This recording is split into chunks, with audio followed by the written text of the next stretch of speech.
Dude, thanks for being here, man. I appreciate you being on the podcast today. I'm excited to be able to chat with you. Yeah, man, I'm stoked to talk to you too. This is our first time in person outside of the internet. I know. We've just been like shooting emails back and forth and chatted that way. And so it's actually kind of nice to be able to actually have a conversation and see you face to face, but digitally. Yeah. You know, it works. Man, I mean, just to kind of like kick it off, dude, for, people listening, tell us a little bit about yourself. Who are you? My name's Lee Zavitz. I am based out of Toronto, Canada, and I call myself a content creator now. I have been a DP for a long time. I do a lot of photography. Obviously, we're here because of the YouTubes. I cover tech, filmmaking, photography, all the things, reviews, you name it. And I have a cat. His name's Fred, and that's all you need to know about me. I am madly allergic to cats, unfortunately. My wife loves cats, and I wish we could have a cat, and she wishes we could have a cat, but they just they flare up my allergies so badly. Yeah, some people have it pretty bad. I know my brother-in-law's like that too. He can't be near a cat, or his face just goes poof, eyes are running. Dude, that's how it is. Yeah. Oh man, it's pretty gnarly. So do you have a dog? We do. We have 2 dogs. Nice. I have 2 golden doodles. I'm allergic to dogs as well. So our golden doodles are hypoallergenic, and that's why we have them. So thankfully they don't make my allergies flare up. But yeah, I got 2 dogs, which is pretty sweet. We just got the other one. His name's Hank, and Nice. He's actually, you might see him. He's under this chair right now.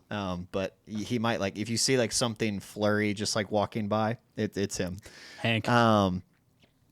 Yeah, little Hank guy. So he's awesome. But yeah, he just discovered his voice too. So if you hear him bark, I'm so sorry. It's all good, man. Lee, man, tell me a little bit about how you grew up. I mean, what was the kind of home that you grew up in? And what I mean by that is, did you grow up in a creative household? I kind of just discovered on my own, to be honest. I was always into let's go way back. All right. So yeah, let's rewind. Take it back.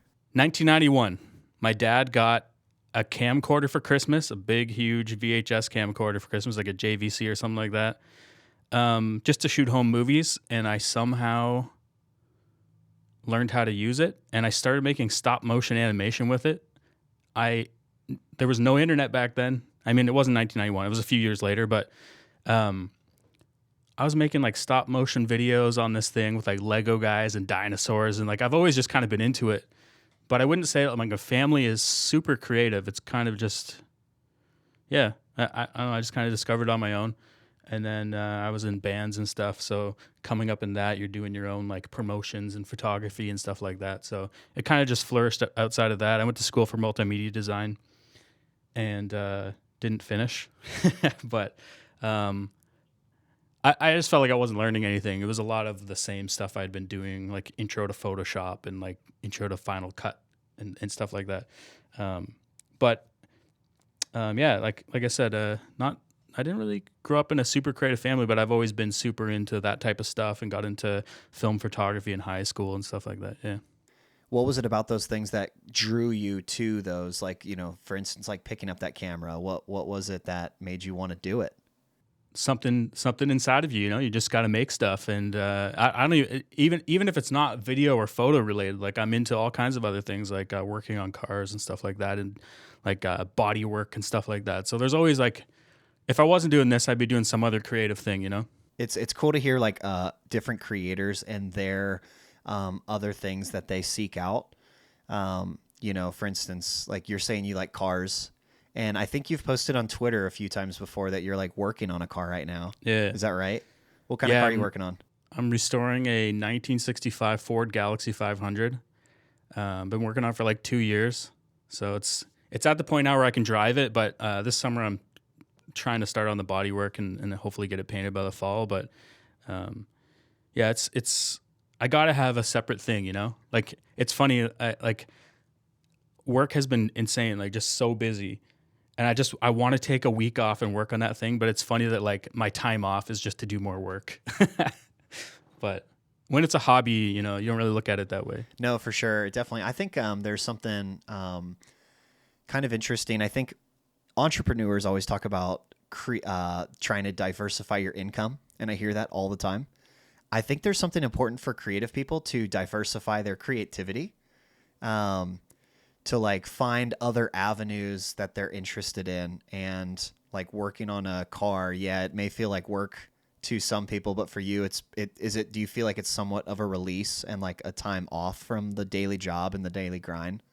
Yeah, you're 100% correct, because if you were to do the same thing, I mean, I'm already starting to get burnt out on doing camera reviews, right? So like, you got to have some other thing to like cut your mind off from that other thing. And I'm also super into watches and stuff. I started like a separate watch review channel, but yeah, same thing. Like, you get into something and like you get, at least for me, I get like hyper focused and like that's my thing.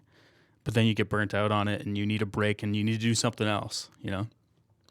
And I'm not the type of person to go on vacations either, because I feel like if I take time off and go on a vacation, you know, my camera's probably coming and I'm going to try and make content.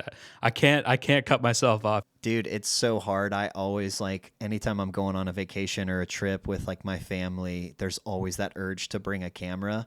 And then you're like, oh, well, I kind of want to bring another lens or a microphone to capture audio. And then it ends up I have a whole bag of camera equipment and make something that way. And I'm like, man, I should have just left it all at home. Like, it's so hard to take a break, you know?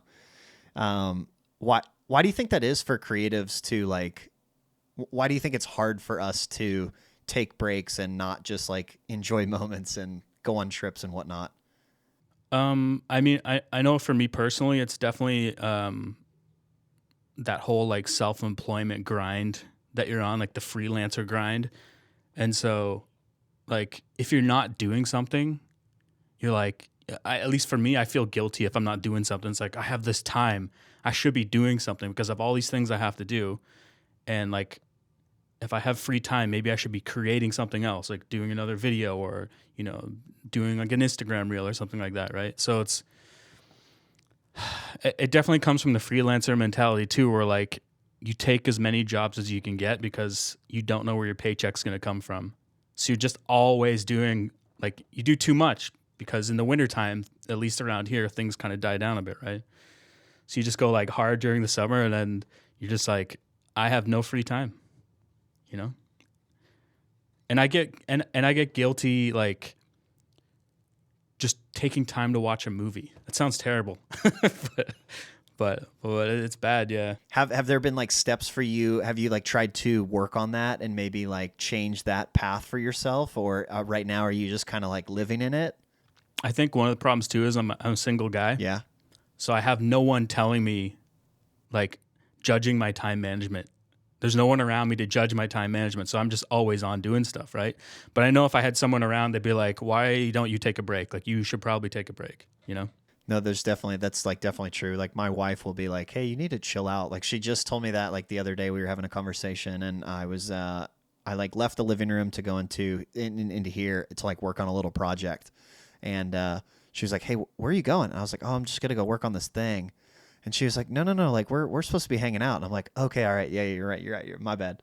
Yeah, it's definitely, if you aren't in like this headspace, like if you're not like a creator or like whatever, I hate calling myself an influencer, but like, it's just, you're always doing stuff. And I think that if like someone else is looking in, it probably just looks like you're insane, right? That it is in that creator space.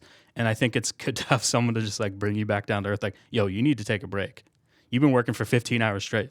Kind of going off of like talking about work and getting into the creative space, I kind of want to go back a little bit and ask you the question of like, what was it that you started first? Was it filmmaking, like videos, or photos for you? Or was it like a mix of both? And what did that look like for you? Yeah, so I mean, like, from a professional point of view, not like me just tinkering around with cameras and like, you know, we all had the handy cam making skate videos and stuff like that. It probably started around there, to be honest. So probably that over photography, but I actually didn't really start making any legit money off of video work until later, and I was making decent money off photography first. So I would say like on the professional level, it was photography first mixed in with video. And then onto the bigger video projects later on. Yeah. At what point did you start making like some good money in photography that you were like, hey, I think I could actually do this on a regular basis and more consistent basis? Yeah, that's the hardest thing I think for a lot of people that are getting into it. I know for me, having that like 9-to-5 paycheck is just, it's safe, right? You know it's going to be there. You don't have to worry about it. But when you start freelancing, it's okay. Now you got to go out and get those jobs. At least when you're starting out, you got to go out and like put yourself out there. Like entrepreneurship isn't in every person either. So like there's going to be failure, but you won't know until you try, right? And I quit my 9-to-5 10 years ago. So I've been like freelance for 10 years now. And the first year is tough, but I was doing a lot of like super random little odd gigs, you know, events. And I never really got hardcore into the wedding scene. I did a few. I know a lot of people start out in the wedding scene and get out of it because it's death. It's exhausting, but it's hard work. Oh yeah. Especially video. Yeah. Video. And the funny thing is I feel like video is valued less than photography when it comes to weddings. Like they'll pay so much money for photos, but the video, they're like, meh. But the video is so much more work. Like camera movement, focus. It's a one-shot take, right? You can't mess up. You can't have shaky cameras. Like you gotta have movement and motion. It's like everything's moving like this, right? Yeah. You gotta be on. And it's, you know, props to the people that are doing video still. Absolutely. For weddings. Yeah. There's no doubt about it. Where were we? I forget. I went on a tangent there. What were we talking about? No, just like you know, getting into the photography space. Making money. Yeah. I was always doing it as like a little hobby. You know, I had my Canon T3i, and I was just doing stuff for friends, and like and I was in the music industry, so I have a lot of musician friends and doing photos for them and promo work and stuff like that, and then that shifted to doing some music video stuff, and then obviously it got into like legit music video stuff. But yeah, it's all a progression, right? You got to start somewhere. You got to take the risk. And 10 years ago, it's crazy. 10 years has passed. That is pretty wild to think about. Like when you look back on like the work that you've done, and then like how just fast sometimes things go. You know, how has it been since, you know, making that leap? And how are you feeling about all of it? You know, looking back 10 years later, what's going through your head? I should have done it sooner. Is what's going through my head, because you know we're not getting any younger, and I was. You know what though? At the same time, you got to be in the right place, like mentally, and I think that like if you're, I mean, some kids. When I say kids, I mean like 20 years old kind of thing, like. I feel like a lot of us aren't mature enough to do these crazy like career decisions. But at the same time, it's like if you are in that space, there's some people making serious money, especially off YouTube. And I think I would just probably I would, if I could go back and tell myself, you know, 10 years ago to have done this sooner, I think that like I probably wasn't ready, honestly.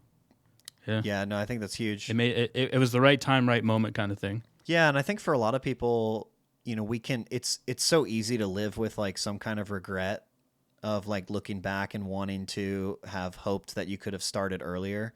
But I think you said it like spot on.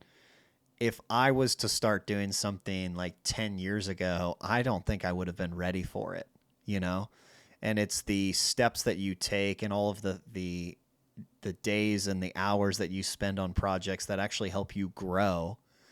And thinking back to, you know, your like creative process and your journey, where have you seen the most growth for yourself as either a filmmaker or photographer? Yeah, that's tough. That's a question I wasn't expecting. It's, you know, I think that like every single project is growth. Like I'm still learning, right? Every time I'm doing something, I run into a problem and I'm like, okay, that's not happening next time, you know? Obviously YouTube was a huge life-changing thing for me.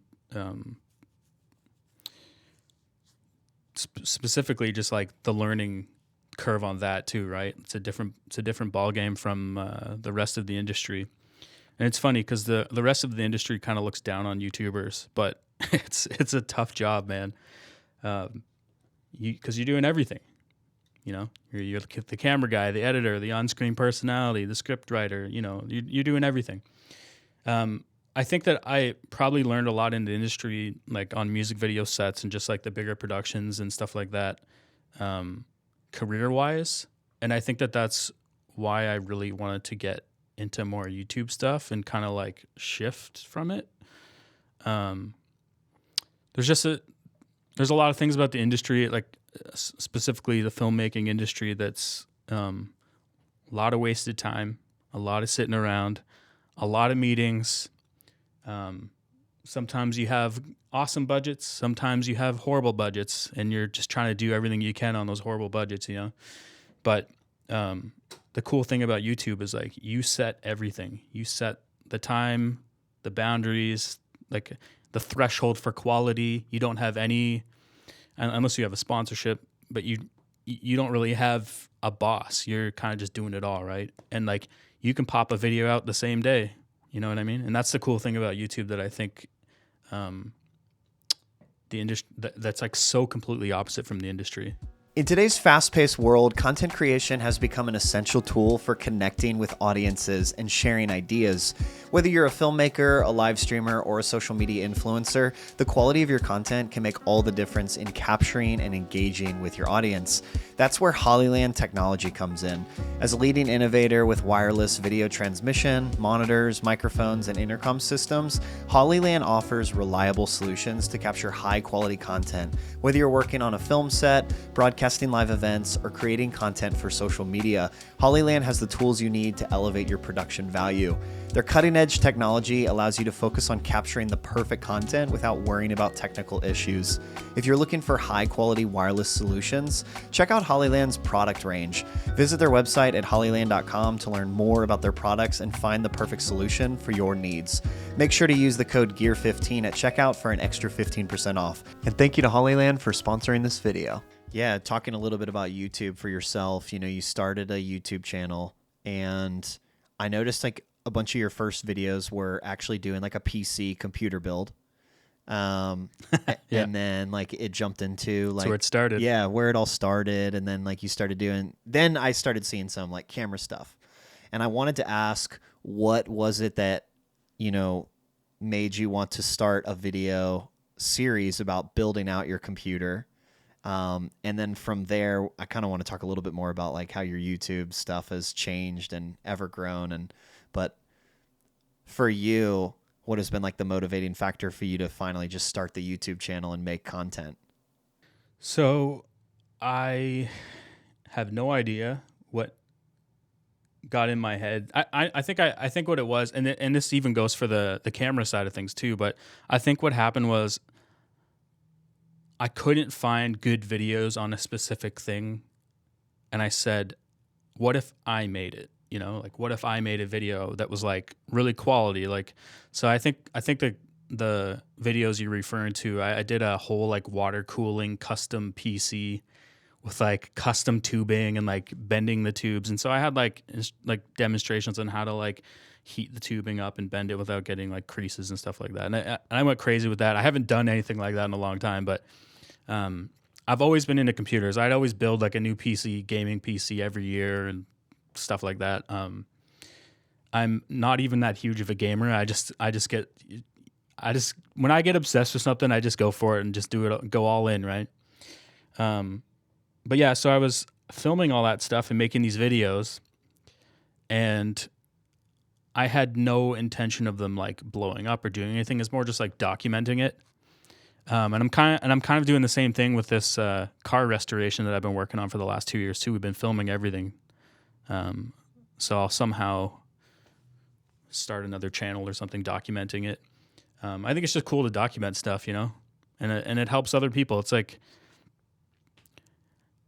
a toilet repairman filming how to unclog a toilet. You know, it's going to get millions of views.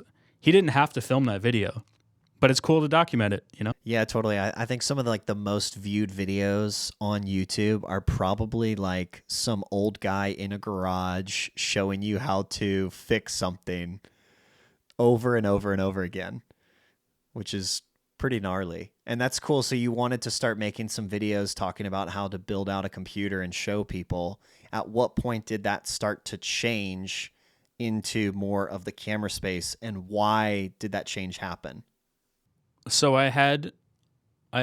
there's another video on there where I upgraded a MacBook Pro, an old 2012 MacBook Pro. And this was after I had made those PC things. Maybe it isn't. I don't know. It's around the same time. But anyway, that video blew up. It's got like millions of views now. And so that was like, oh, wow. Like there's something legit here. Like once you get that taste, you get that taste. You're like, oh. Like I think it got like 10,000 views in a week or something. And that's huge when you don't have any subscribers. I did no SEO. I didn't have a good thumbnail, nothing. I just threw it up, But I was already in the camera space. I was already shooting with stuff. And I think what happened was I was trying to figure out if I wanted to switch to Sony or Fuji when I was shooting with Canon for years. And so I started with Sony because Sony was like the first camera company to have 1080p 60 frames per second, right? Canon didn't have that. So I think I reviewed the Sony a6300 when it first came out, and that was the first camera review, I believe.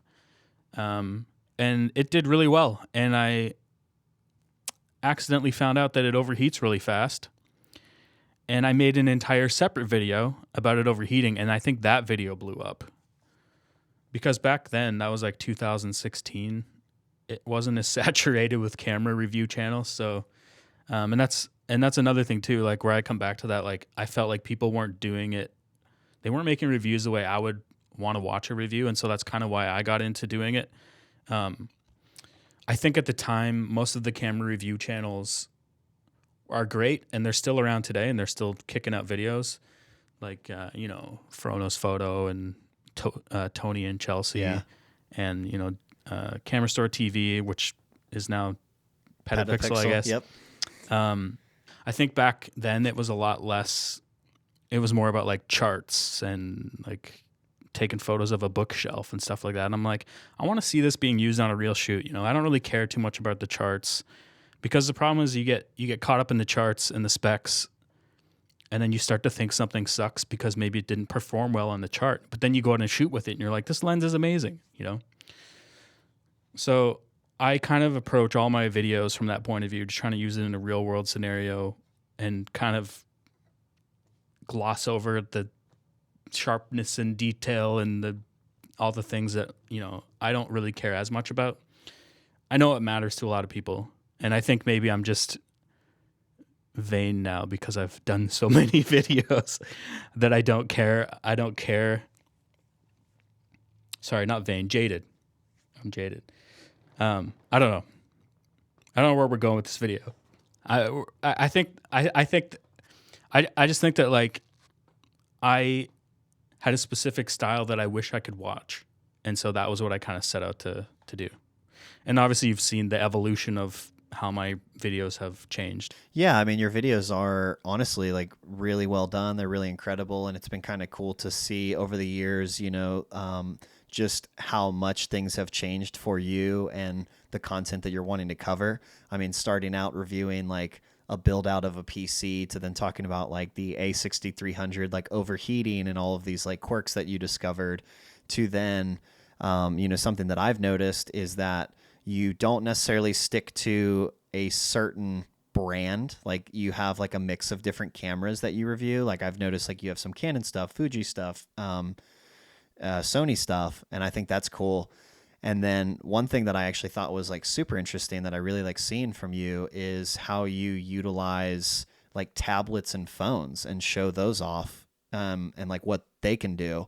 And so like what made you want to start showing off like that kind of stuff? Like the mobile photography stuff? Yeah, because like, I mean, when you're in the camera space, right, you're talking about different cameras, you're showing that off. And then to talk about phones, it can maybe feel a little bit off kilter from what you would normally do. And like also people might ask the question of like, oh, but the quality's, this or the quality's that. But like what made you want to start showcasing off like phones and all of those? I feel like they go hand in hand. I mean, everyone that's a photographer, filmmaker is also taking photo and video on their phones. But I definitely think there's a different audience for the people that are watching the phone review. I don't review the whole phone. I just review the camera side of things. I obviously the specs matter, but I don't want to be the channel that does in-depth reviews on phones. I'd rather just cover the photography side of things, coming from the point of view of a professional photographer and seeing how we can make these phones do the best that they can do, because a lot of reviews, again, don't really spend as much time on like trying to use the phone like a real camera. You know, they're just going out and taking snaps, which is, you know, what typically what we're doing, right?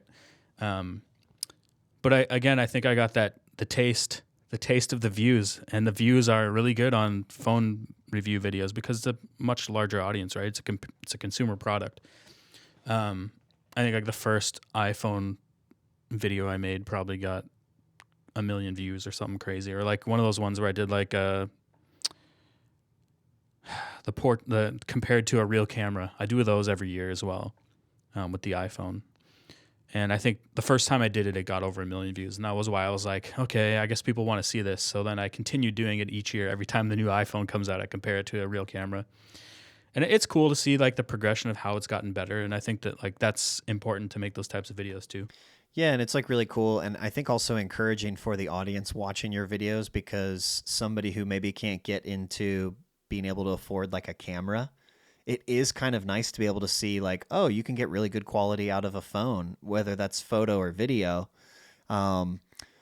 Because like I've had this conversation with a lot of people before where they ask me what kind of camera they want to get or what they should get. And then I see what they're producing with their phone, and I'm like, man, I honestly just think like you could just they're not necessarily like a photographer or a filmmaker, but they're wanting to do some video and some photos. And I honestly just try to encourage them to continue doing what they're doing without having to drop a bunch of money and cash on a camera and then have to relearn how you do all of that, you know? Yeah, and all these phones shoot RAW now. Pretty much all of them shoot RAW. I mean, obviously the lower budget phones. Actually, the lower budget Androids all shoot RAW, and obviously you can get third party apps to shoot RAW photos as well. And I think that changes things for people, because now you can use presets and color them the way you want them to look, or they don't look like they're just straight out of the phone. Because straight out of the phone has this like super contrasty, super HDR, super saturated look that like doesn't, in my opinion, look good. And I think that really sets we'll just say iPhone image from a real camera image. And so I think that like being able to shoot RAW, you kind of avoid all that stuff, and now you kind of have something that looks more like a real camera. And all these phones are doing like crazy noise reduction and stuff, and I think that if you can add a little bit of grain back to the image, it starts to look like a real camera again, you know? It's pretty impressive what people can shoot on their phone nowadays, like with, you know, just like seeing different artists like go out and shoot photos. Obviously we know like when Apple does it, they do it to like the highest degree on their press releases, you know, and we see these like magnificent photos that are, I would think, do you think they're like heavily edited and all that? It's tough because they also make very vague charts too. So it's like hard to know what you're getting from Apple, right? But they're obviously going to be edited. Like you're going to, if they have photos of a model or something like that, it's going to have retouching and stuff done to it. I don't know to what degree, but everything's going to be presented in a way that makes it look amazing. Yeah, right? So of course. We're going to just say that it's probably edited. And then when they do like their big commercials, like that snowball fight video, I don't know if you remember that a couple years ago. I do. What was that for? They shot like what phone was that for? Maybe the iPhone 13 or iPhone 12. I can't remember. Anyway, It was like, you know, they have a full crew and like it's rigged out and has ND filters on it and all this stuff, right? Yeah. Samsung does the same thing. But at the end of the day, it's still possible to make that stuff with that phone as long as you have all those things. You know? Yeah. What would you say to somebody who's maybe wanting to like start out and they have their phone and maybe they can't afford a camera, but I mean, would you try to steer them a certain way? It depends on what they're trying to do. Like if they're just trying to like for fun or a hobby or like shoot like a little short film just to have fun or whatever, like phone is going to do.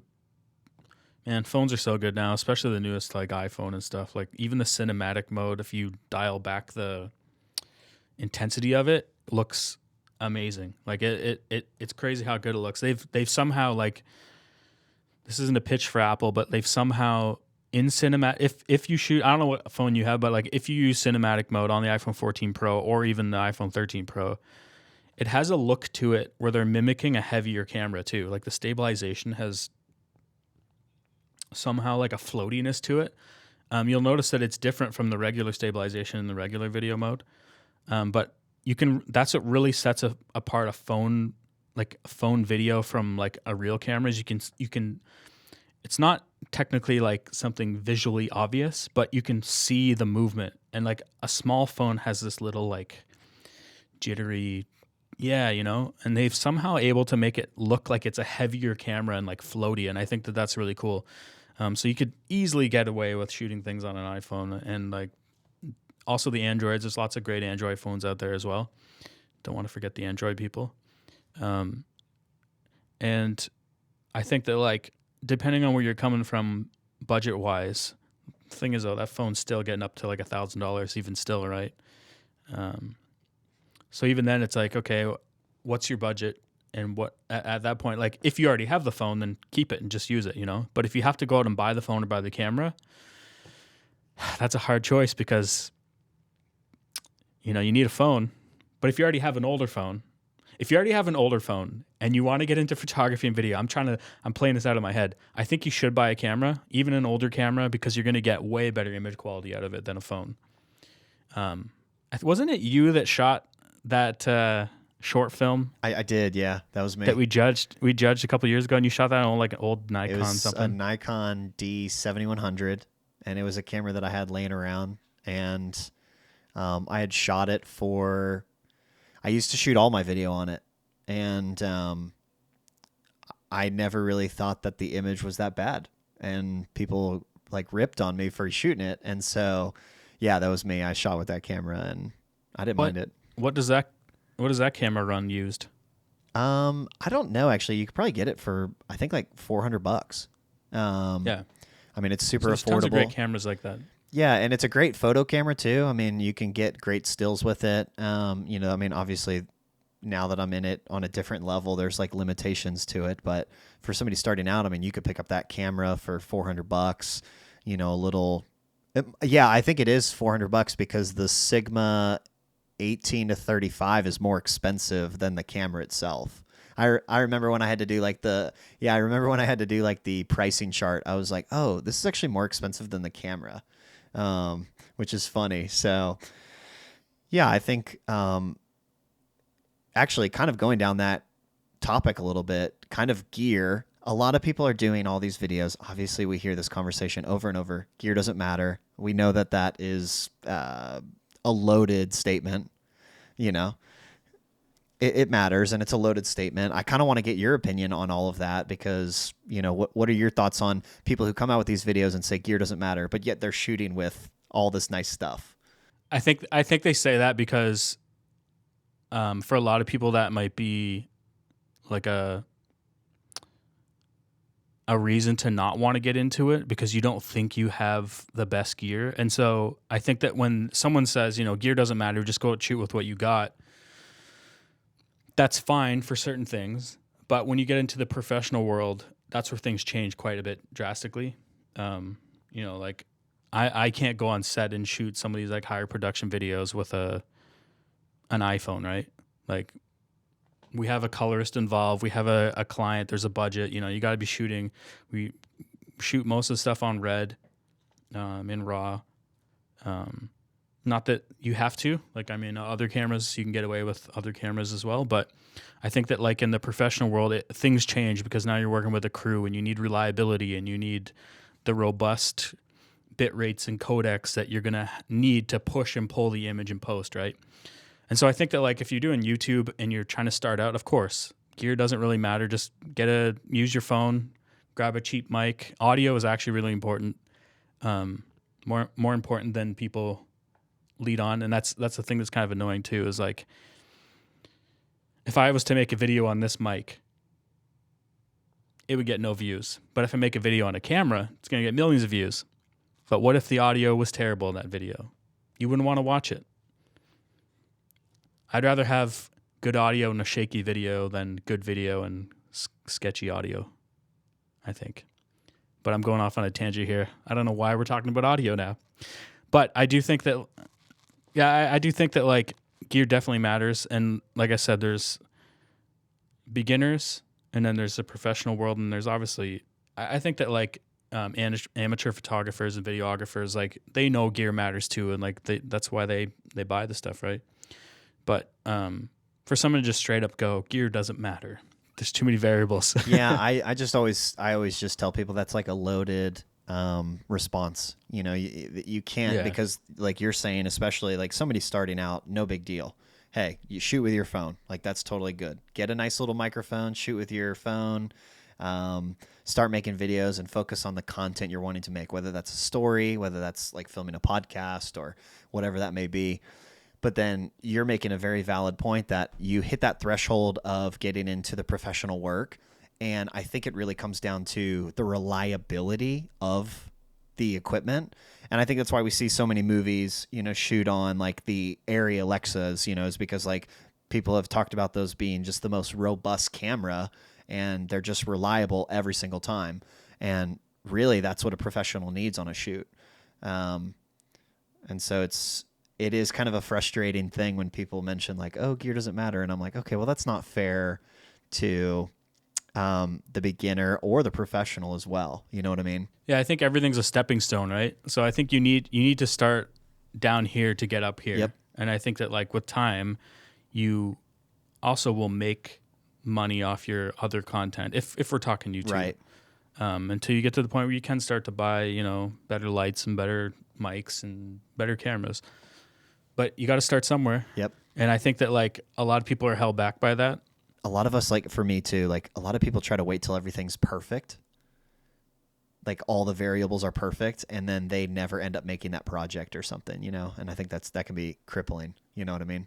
Oh, I know lots of people like that. Like just talk about something they're going to do and it just never happens because they want everything to be in a row, you know? And, you know, I'm at fault for that in the past too. I think we all probably kind of suffer from that a bit, especially as creatives because we want everything to be so, you know, perfect before we do a thing. But, you know, and, you know, I've been asked this before, like, what would you tell people that want to get into YouTube? It's like, just like the only advice I can ever give, and I've given this a million times, is just do it. Like, just start, use whatever you got. Like, we can go back and look at my old PC computer builds. I was just using an old Canon T3i and whatever. I think I started recording on the Sony later on, but I just threw it up. I probably didn't even have the best lighting. I just stuck it up. I just used whatever I had. As you started making videos for your YouTube channel, how did you find your voice? How did you find like your niche? Obviously, because when you started, the market wasn't as big and as saturated as it is now. So how have you continued to carry out your vision with your YouTube channel and have a certain niche to that? That's a good question. Yeah, I think that like I just kind of went with what I enjoyed making. That's the simple answer. So if I enjoyed making these camera reviews or lens reviews, I kind of just stuck with that. And I think that the audience also can see that your passion is in the specific topic that you're presenting to the camera, right? Like there's more authenticity to something you're into than something you're not. And you can kind of see through people. Like I feel like most people can see through people when they're faking their excitement over something, right? And I think that that's how that's how most channels succeed, is based off that whole like, you want to watch that person also enjoy the thing that you enjoy, right? And you find that audience that is kind of like you know? It's funny you say that because this type of conversation always comes up in every episode. And people are, at this point, if they're hearing the podcast, they're probably tired of me saying this. But there's something so special when you as a creator pursue the curiosity that you have for things because you're passionate about it. And you're often inspired by those different things. And there's longevity too when you actually enjoy what you're doing and you're making that content. Because if you're making videos that you're not into, one, people are going to notice. And two, you're probably not going to do it that long, right? Sure, you're going to fizzle out. You're not going to, if you're not going to continue doing something you don't enjoy. Basically, let's put it that way. And so I think that, like, yeah, I think it's cool to also bring people along for the ride too. And so the people that are OG followers from way back in the day, seeing the progression of the type of content that you make, and they're there for it too, you know? For you, like, as an individual, how do you stay inspired on a daily basis? Like, what motivates you to keep going and inspiring you to keep making content and making videos and shooting photos? Well, outside of the YouTube world, it's to pay bills. Like but it's also part of maintaining your business too. Like, so I still am a full-time freelancer outside of YouTube, so I'm still doing client jobs. Those are the things paying the bills. And for the YouTube side of things, staying creative or staying inspired, I guess, would just be, it's also like the videos you're making and seeing people's reaction, and like, you're kind of coming from a place of authority, I guess. I wouldn't call it like a burden. Sometimes it feels like that. But I think that, like, just continue to, like, make stuff for people is all I need, you know? Just making cool stuff. And then obviously you make YouTuber friends, and like they're also doing the same types of stuff. And it's cool to make those connections too, and have something to relate to. And I think you can get inspired by other YouTubers as well. You mentioned just a little bit ago that it can feel like a burden, and I kind of wanted to, like, ask you about that. What are the aspects that make it feel burdensome for you personally? Well, I think that, like, when I say a burden, I don't mean it like super negatively. I think it's more of just like okay, I like I said, I'm in this place of authority. I have these brands that will send me stuff before anyone else is going to get it. And so, you know, there's a although that's super cool, and like I'm super grateful to be in this position, because, you know, not everybody gets that chance. And, you know, I've been doing it for a long time too, but the burden side of it is just like knowing that you have to make stuff, like you have to continue to make stuff, because people kind of rely on you to make stuff, unless that's maybe just in my head. But, you know, I think it comes down to the comments. Like, people are like, can you do this? Can you do that? Like, can you do this comparison versus that? And then so I start going like, okay, people really want this stuff, so I have to make it. And maybe that's a dumb way to look at it, but that's kind of how I approach it, you know? I think that's a fair, like, assessment. You know, it sounds like there can be a lot of pressure that I don't think people realize that you're in, when you see all of these comments roll in and people say like, oh, I want this video or I want that. You probably feel this desire to make those videos, but that can also be more pressure on you to execute them, right? Is that fair? Yeah, I agree with that. And also, there's a lot of pressure to do it good too, like do it to like a high degree. Like I'm not the type of person to do like a half-ass video. Like I try and do like the best I can do every single time, and like throw everything I can into it. And it's tough too, because, you know, some of these videos take 3 to 4 days to edit. They take, like, I could shoot a video quick, but like that's not the final thing, right? Like, so there's that. But then I think there's also the pressure of like new stuff always coming out, and things overlap. Like right now I just finished that Sony a6700 review. I did the 70 to 200 review, but I'm planning shoots for all these things, right? And then Nikon just sent me the Z8. I've never actually shot with any Nikon before, and so I'm trying to learn it and figure it out, and then I got some shoots planned for that. And then I also got the Lumix S5 2X over here as well. So I've got like all these cameras at the same time, and all I want to do is take a week off to work on my car, you know? But like, again, I'm super grateful, not complaining. It's just, I don't think people realize how much is on your plate at all times. And then you're also tech support to hundreds of thousands of people at the same time, you know? Yeah. And I don't think, you know, it's hard for people to understand this pressure, but when you're reviewing a camera, what you say about that camera can motivate people to purchase it. And these cameras aren't cheap. And there can be this level of maybe tension or stress of like, I don't want people to buy the wrong camera, or I don't want them to complain about what I said or shared. And so there is a lot of pressure, I think, to be said about how you review a camera, and there's a lot of eyes on it, right? There's a lot of people listening and really taking your advice very seriously.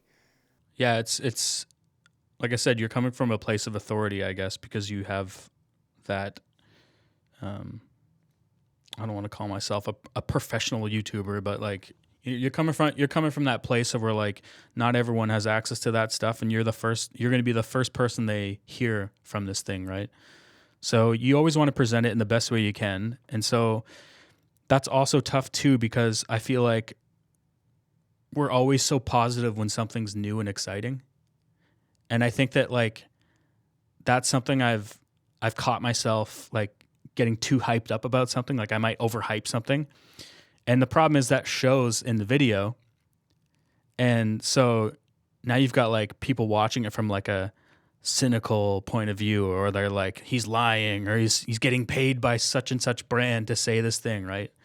They always think Sony's paying you to say nice things, but like I do love Sony stuff. They're doing a great job. I like the thing is like I said, like because it's so new and it's in the moment, you're actually seeing my true enthusiasm and excitement for that product. I'm not hyping it, and it's the same with every single person that's reviewing this stuff, because we just got this new camera that no one else has seen yet, and like all these new features. Of course, you're going to get excited. It's a Christmas morning, you know.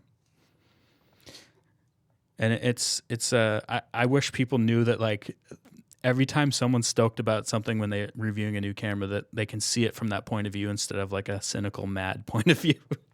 Yeah, because also too, like I've had this conversation with Gerald Undone. Just you only have a camera for so long when you're reviewing it, right?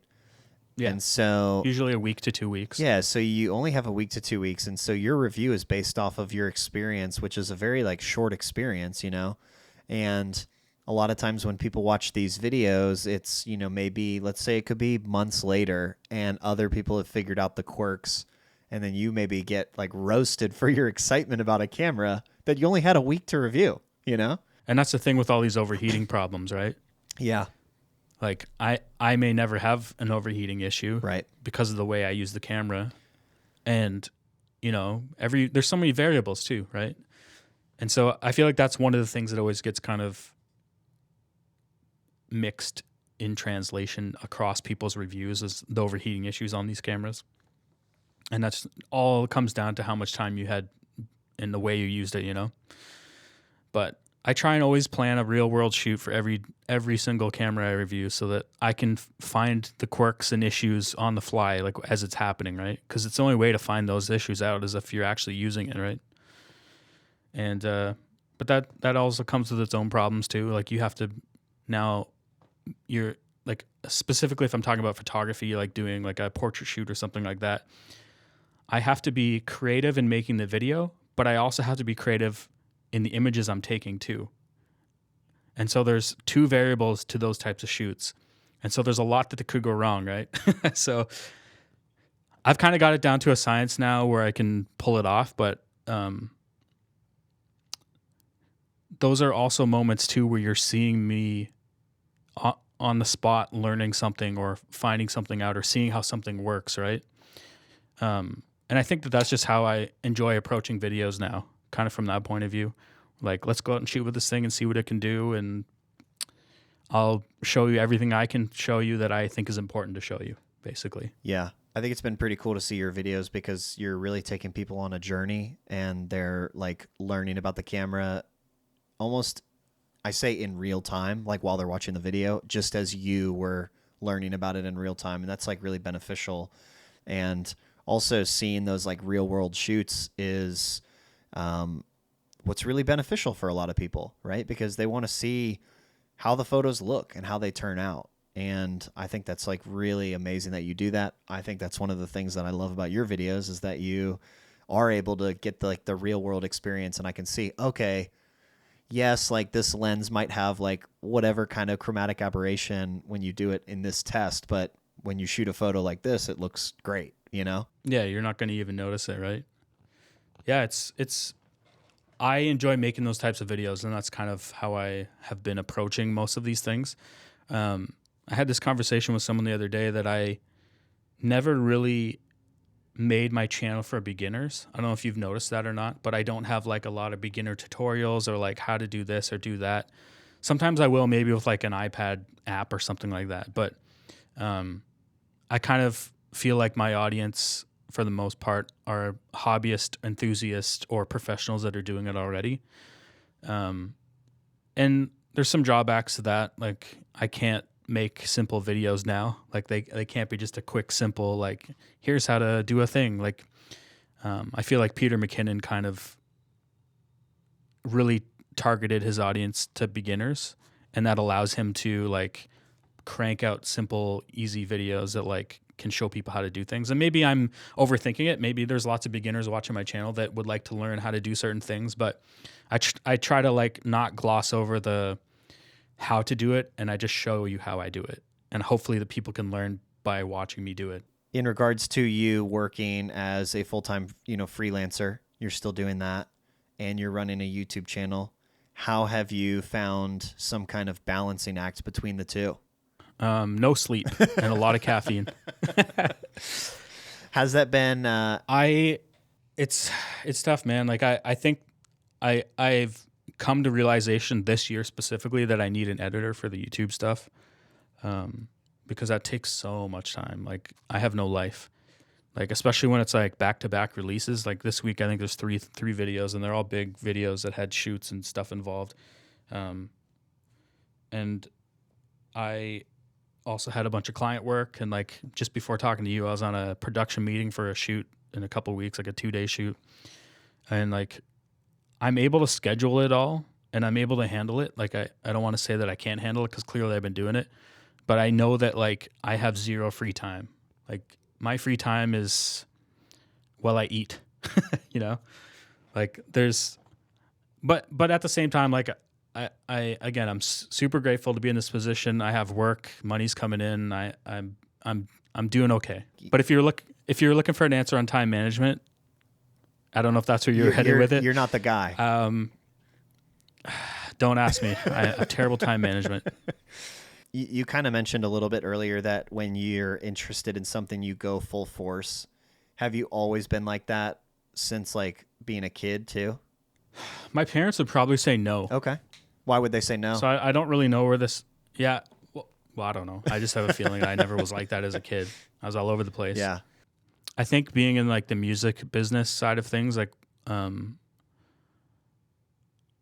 kind of learned to be like that, like just to go all in, because at the time I thought I was going to be a rock star. So I'd put all my eggs in that basket. I lived my entire life that way. Like I did a lot of touring and stuff, so I didn't ever have like a really stable job until I got out of the music side of things and went into the workforce. But yeah, I think it kind of started there, because I had to go full in on that if I wanted to make it succeed. And obviously it had some success, but like obviously I'm not doing it now. So I think that like probably when I went freelance, that's when like things changed, where I'm like, I got to put my full effort, full self into every single thing. And then somehow it ended up me becoming hyper obsessive over the things I'm doing. Yeah. But I think that's the only way I'm able to complete things and like just like get super focused on it. It has to be, I have to go all in on it, or else I'm just like wasting my time, No, it's definitely interesting. I think because I think a lot of different people can relate to that, where they want to jump into an endeavor, whether that be a YouTube channel, a business, a hobby or a project, where they really just kind of want to jump in full force. And I think a lot of people can relate to that, feeling that way. How have you balanced that out when you go full force on something and then, changes come your way? Just got to roll with the changes. You got to adapt. There's really not much you can do if it's. I think we always got to be adapting though. Like everything's always evolving and changing, and you kind of just got to roll with it, But that's also exciting, because I think that like change breathes new life into stuff. It opens up into something different, and you can find something new, and I think that's really, kind of exciting because sometimes when change happens, you can discover something that you're really into that you didn't even know you'd be into.